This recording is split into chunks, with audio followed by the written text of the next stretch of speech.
তামশুন, হেঁটে হেঁটে যাও। আলাইকুম বিস সাকিনা, ধীরে ধীরে যাও। ফামা আদরাকতুম ফাসাল্লু, ইমাম সাহেবের সাথে যে যত রাকাত পাবা পড়বা। ওয়া মা ফাতাকুম ফাতিমু, যেটা ছুটে যায় নিজে নিজে পড়ো, কবুল করে নেবে কে? আল্লাহ। কিন্তু দৌড়ে যায় নামাজ ধরা যাবে? খবরদার, ধীরস্থির ভাবে যাবেন। হাঁটার মধ্যে একটা গুরুত্ব দিয়ে তাড়াতাড়ি ধরতে চাবেন, কিন্তু দৌড়ে যাওয়া যাবে? নিষেধ করেছে। অনেক মুসল্লিরা এটা করে।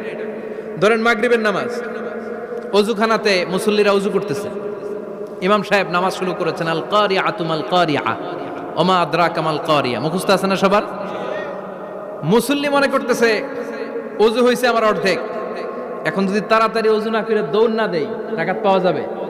রাকাত পাওয়ার জন্য দিছে দৌড়।